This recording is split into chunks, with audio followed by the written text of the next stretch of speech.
चाहे 50 गोलियां मुझे लग जाए, कोई मसला नहीं है, लेकिन आपको मिलेंगी फ्रंट पे। तो गोली का सुराख पीठ पे मत देखना, कहना आपको आसानी होगी, सीने पे देखिएगा। मैं पीठ दिखाने वाला नहीं, इस धरती के लिए मर जाऊंगा। रस्म ये है कि बेटे बाप को कंधा देते हैं,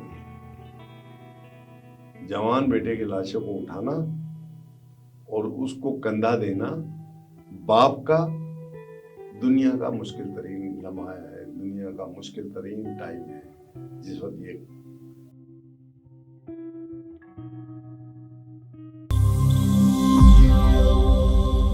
हम सिर्फ सोच सकते हैं जो आज अंकल यहाँ बैठे हैं, जो शाही साहब यहाँ बैठे हैं, ये हमारे सामने जो आज मेजर अदील शाहिद शहीद की जो दास्तान लिए बैठे हैं, ये उनमें से एक हैं। इतनी लातादाद फैमिली हैं जिन्होंने सब मेरे अदील हैं। ये सब हमारे, ये कौन है? वो तमाम लोग जिन्होंने अपनी जानों के नजराने पेश किए, वो हमारे घर के फर्द हैं, थे नहीं हैं, क्योंकि वो जिंदा है। शहीद कभी मरता नहीं है।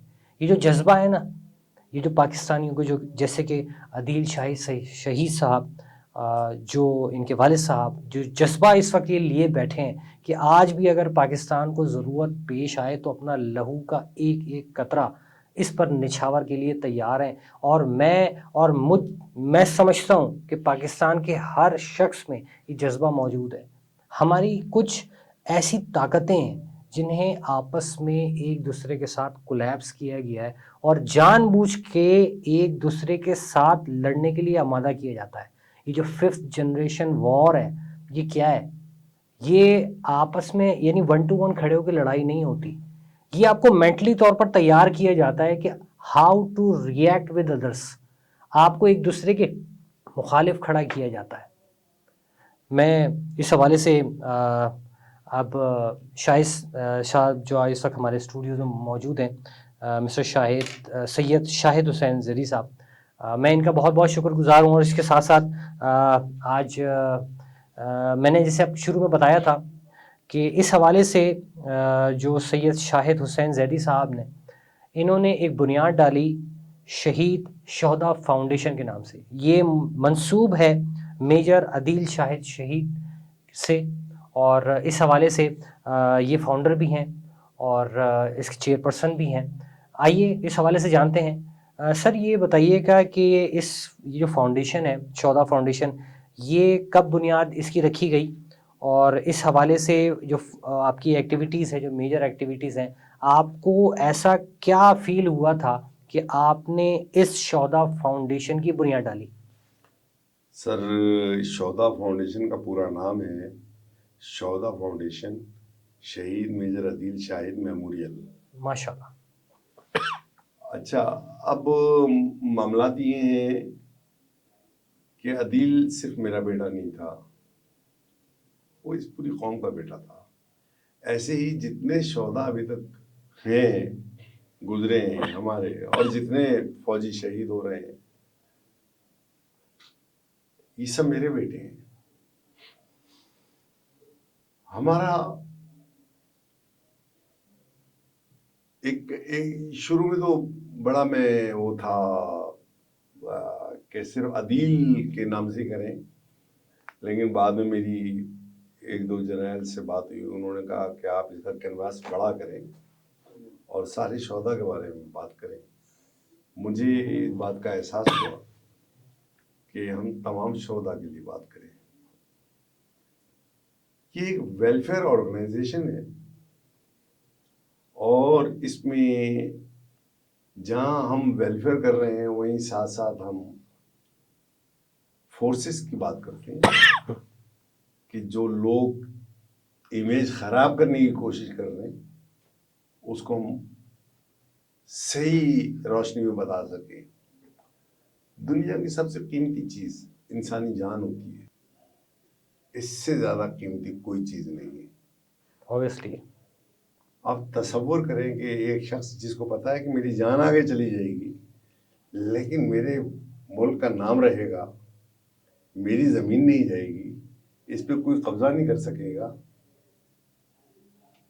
और वो अपनी जान दे दे ये लड़ते एजाज। हुए, ये जज्बा सवाल ही पैदा नहीं होता पैसों से मिलता है।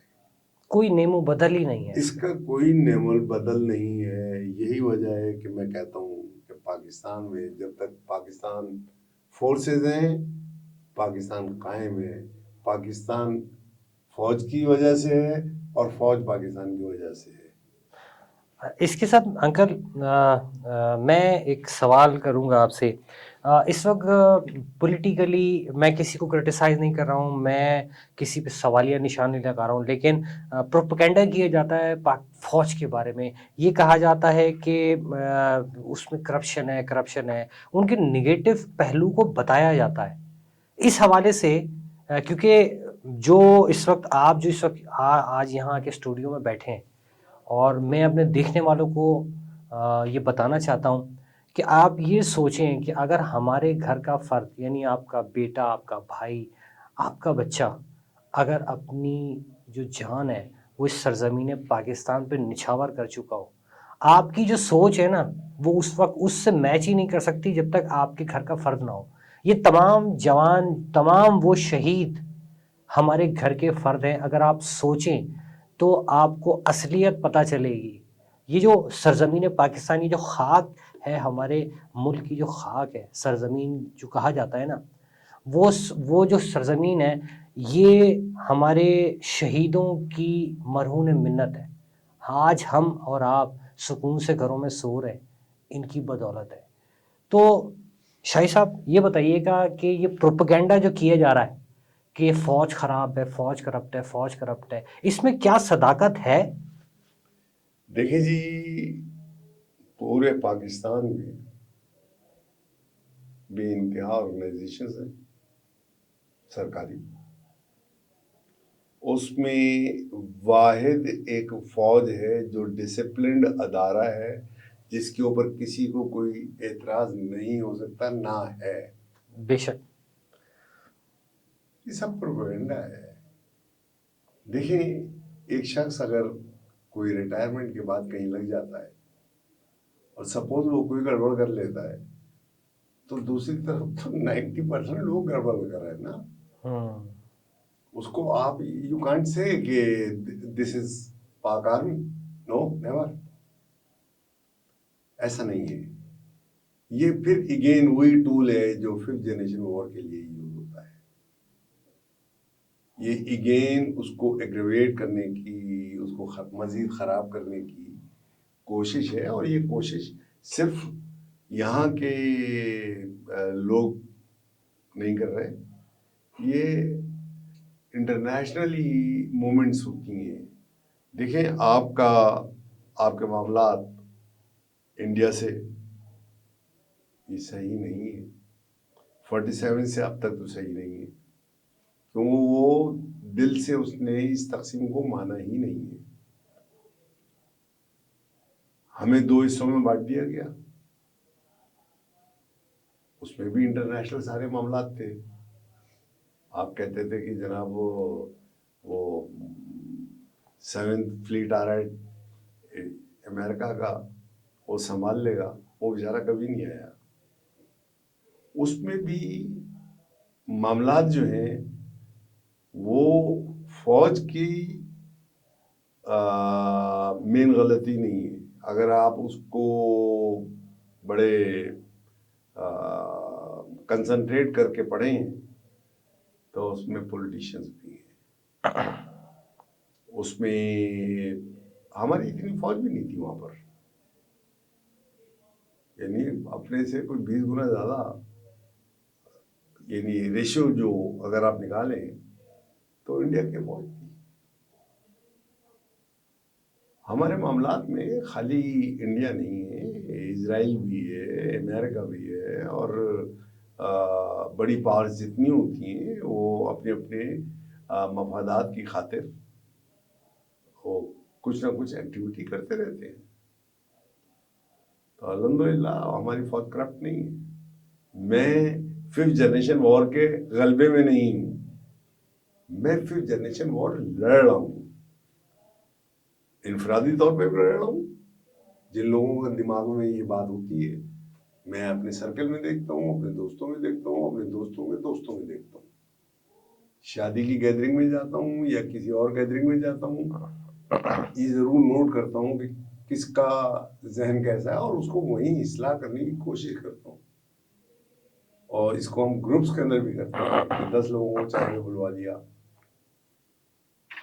5 लोगों को चाय पे बुलवा लिया, बुलाया चाय पे, लेकिन दर्शन दे रहे होते हैं कि भाई यकजा हो जाओ। हम ना हम में कोई शिया है, ना कोई सुन्नी है, ना कोई हनफी है, ना कोई शाफी है, ना कोई मालिकी है, ना कोई हिंदू है, ना कोई क्रिश्चियन है। No, we are one.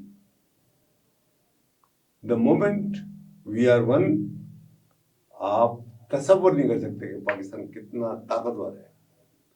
7वीं atomic power है। अगर एटॉमिक पावर ना होती तो अभी तक आपको तहस नहस कर दिया जाता।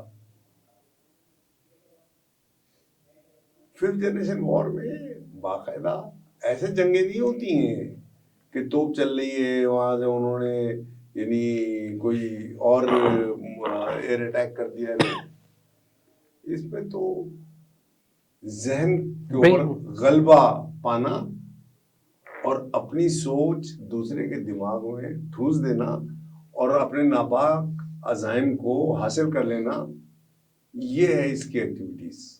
ब्रेन स्टॉर्मिंग के जरिए बेसिकली इस 5th जनरेशन वॉर को किया जा रहा है। Am I right?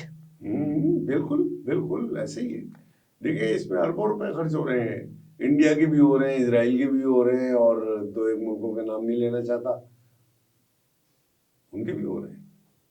अच्छा, शाहिद साहब, ये बताइएगा कि आपके घर के जो रुकन हैं, आपके वो दोस्त भी थे, आपके बड़े साहबजादे थे। नहीं, मंजिल वो तीसरे नंबर पे। तीसरे नंबर के बेटा पहला हो या 5वां, सबकी मोहब्बत बराबर है। आपने अपने घर के जवान को अपने हाथों से जो है वो इस पाक सरजमीन की खातिर आपने इस रुतबे पे बेसिकली फायज कराया, और आज खुद भी जो है वो इसी रुतबे को पाने के एजाज़ रखते हैं। मैं बहुत शुक्रगुजार हूँ आपका।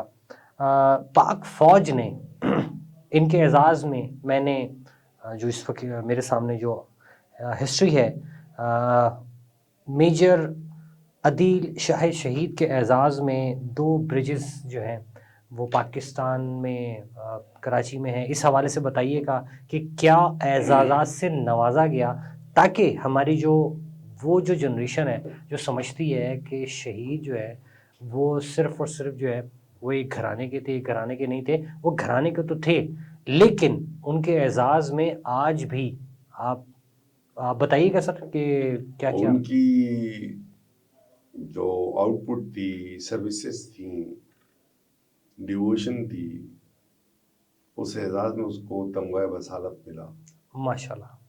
और ये मामूली बात नहीं है। माशाल्लाह। मैं 2 लम्हात अपनी ज़िंदगी का आपको बताना चाहता हूँ। एक वो इंतहाई खुशी का लम्हा जब मैं घर से बाहर होता था और घर आता था तो मेरी वालदा मुझे मेरे माथे पे प्यार करती थी, और ये उनकी हैबिट थी। ये नहीं समझ ले मुझे बड़ी खुशी मिल जाती थी, इससे बड़ी खुशी नहीं थी कोई। और सबसे तकलीफ दे बात जो है कि अदील ने रस्म तोड़ दी। रस्म ये है कि बेटे बाप को कंधा देते हैं, जवान बेटे की लाशों को उठाना और उसको कंधा देना बाप का दुनिया का मुश्किल तरीन लम्हा है, दुनिया का मुश्किल तरीन टाइम है, जिस वक्त ये यानी कंधा दिया जा रहा होता है तदफीन के लिए।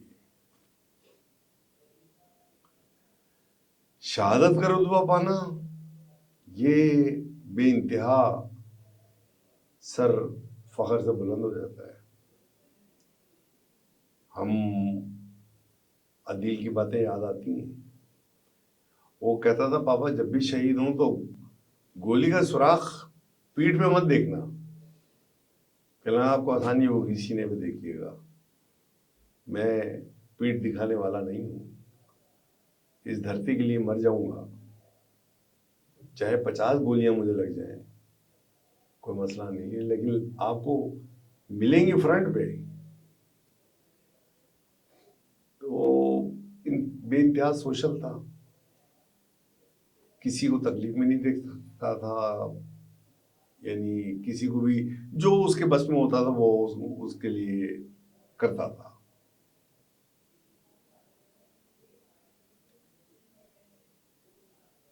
बत्तीस साल एज अभी उसकी पूरी नहीं हुई थी, 17 दिन कम थे।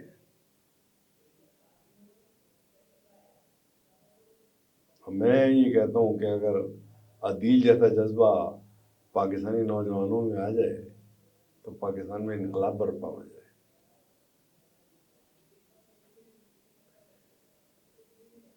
ये बहुत लंबी लिस्ट है शोधा की पिछले 20-21 सालों में। वॉर एंड टेरर के अंदर सैकड़ों नहीं, हजारों फौजी शहीद हुए। Great loss. Adeel drone specialist था and he was the topper. वो ड्रोन यहाँ पढ़ाता भी था school of army and defence में, मलिर में। चाइना भी गया था, एडवांस कोर्स करके आया था। उसके जितने कारनामे हैं वो बताने में बड़ा टाइम चाहिए मुझे। बस उसका एक कारनामा ये है कि उसके जहन में कभी लग्जिश नहीं आई कि मेरी जान ज्यादा कीमती है और पाकिस्तान ज्यादा कीमती नहीं है। वो कहता था मुझ जैसे पता नहीं कितने कुर्बान हो चुके हैं और कितने कुर्बान होंगे, लेकिन हमारी इस पाक धरती को आंच नहीं आएगी। जब तक ये जज्बा है पाकिस्तान बहुत आगे है सर। जी बहुत बहुत शुक्रिया सैयद शाहिद हुसैन जैदी साहब। मैं आपका बहुत शुक्रगुजार हूँ। शाहिद हुसैन जैदी साहब फाउंडर हैं शोधा फाउंडेशन के, और आज हमारे स्टूडियोज़ में तशरीफ़ लाए। मैं उनका बहुत शुक्रगुजार हूँ।